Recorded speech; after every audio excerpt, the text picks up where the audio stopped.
Welcome to DonsTV for our home game against Gillingham in the Sky Bet League 2. The final run in now, 9 games to go. And as you can see, we're joined by our special guest today, our guest of honour, Kevin Gage. Kevin, welcome.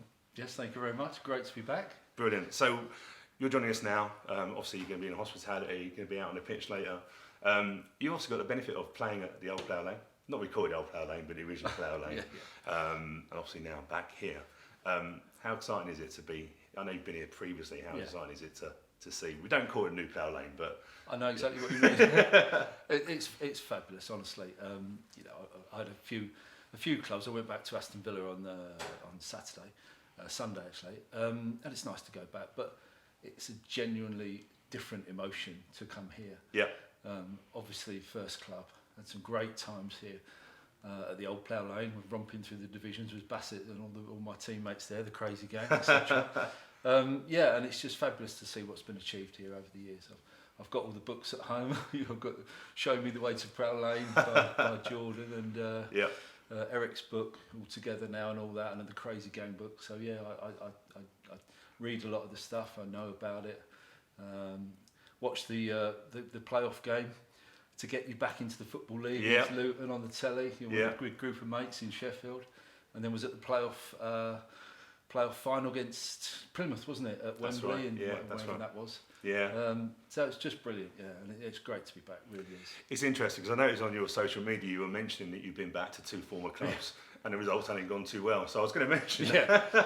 Was it a 6-0 reverse? Sheffield United, wasn't it? I'm basically a Sheffield United fan these days because I live up there and I've been working for the club for the past 15, 20 years or so.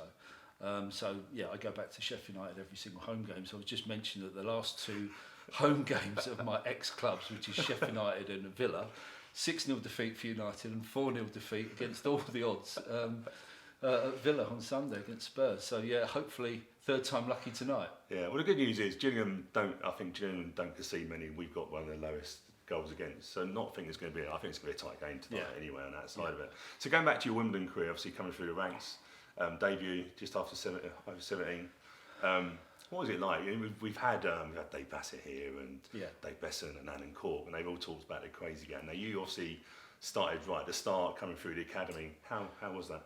Yeah, it was a normal upbringing, to be honest, if that's the right word. When I was 16, 17, I was an apprentice, coming through. Bassett had only just taken over from Dario Gradi.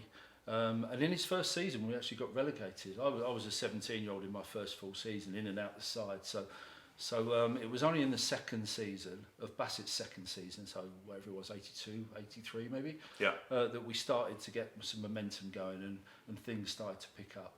And as for the Crazy Gang stuff, I just happened to be one of the younger members of just a fantastic group of young professional footballers, young kids, young lads, young men, who all got on really well together and went out together.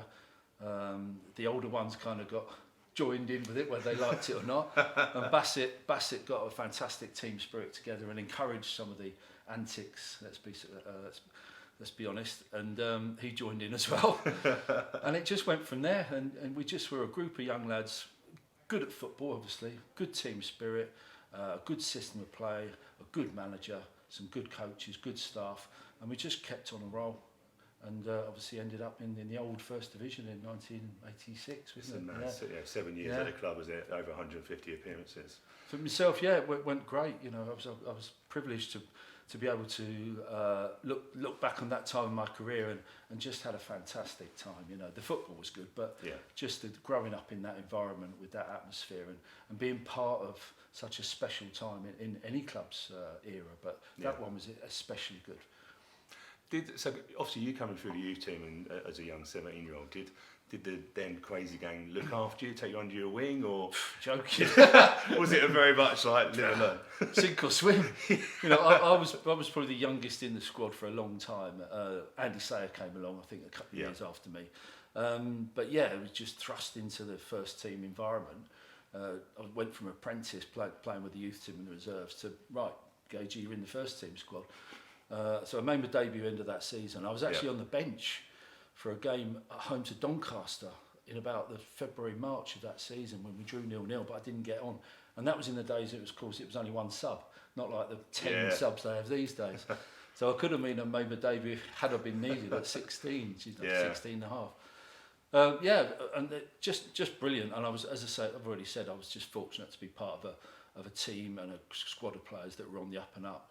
I could have started at, let's say Orient or Aldershot, something like that, and just been, one of a group of players. Whether I'd made it into the first division on my own steam, I don't know. But I just happened to make it with Wimbledon. It's interesting you say about the one sub. So, saying getting on the bench as a 16-year-old, that's actually quite a massive thing, because there's only one position, wasn't there? Yeah. What was it like as being a sub? Because obviously, did you go and warm up? Because obviously, I always, when I first started going back in '99, I think it was 2 subs, 3 subs, I think. But I'm always interested with one sub of how were they used? Was it? Do you know what I mean? It's a totally different ball game, wasn't it? Yeah, I don't know why it was one sub for so long. To be honest, you'd have thought they had changed it years before. But from my personal point of view, or the managerial aspect, maybe. I could play in a variety of different positions. I was a midfielder when I first came to Wimbledon, so I could play kind of anywhere across the midfield. I'm assuming he could have put me at right back or something, although I never even played right back until a couple of seasons after that debut. It's just you have to get on with it and usually if when there was only one sub, I would be brought on and someone else would maybe change the team around a bit, but it's just the way it went. So I suppose it helps being a sub, being versatile. In terms of that side of it. Yeah. So going back to the current day, you say you saw us at Plymouth and that sort of side. You kept an eye on what's been happening in this season? Yeah, I mean, I'll be honest, I'm not just saying it because I'm here for effect, but generally the first result I look for usually is 2 results. Chesterfield, which is just down the road from me, and they're in the National League, and got good mates who go, and then Wimbledon. So if I'm watching Sky Saturday or something at home and Wimbledon have let a goal in, it'll be me going under my breath. It's generally one of the 2 results I look for first, and of course I follow the team. Wish them all the best, and a bit of my heart will always be here. Brilliant. So we go into the final 9 games now.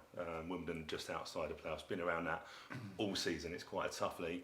Obviously, I know you're biased in terms of that, but it's probably not a bad position to be in terms of just outside the Plough, especially with the final running.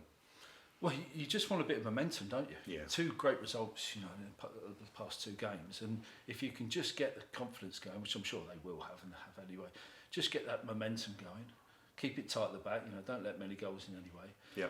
And just try not to get beat, because even I'm not going to say draw today, but you don't want to lose too much ground on the opposition. So just nick points here, there, and I mean, it goes without saying that any Wimbledon team's going to work hard and run about and do all the things you expect of a Wimbledon team and any professional football team. But just keep the ball rolling. You never know what might happen towards the end of the season. Have you seen a game under the lights yet at Plough Lane? Yeah, I was here. So you've experienced that? Yeah, I was here with my dad about 2 years ago, I think, maybe 2 years ago. Yeah. Which was my first visit, which was great. Yeah. So I did the museum tour and all the other bits and bobs. So yeah, look, I haven't been all to the hospitality lounges, which I think we're going to do today. Yeah, definitely. So it'd be good to see the whole ground. I've got a mini tour previously, but I've got a bit more time now. So I'm looking forward to the whole evening. Brilliant. Well, look, thanks for joining us.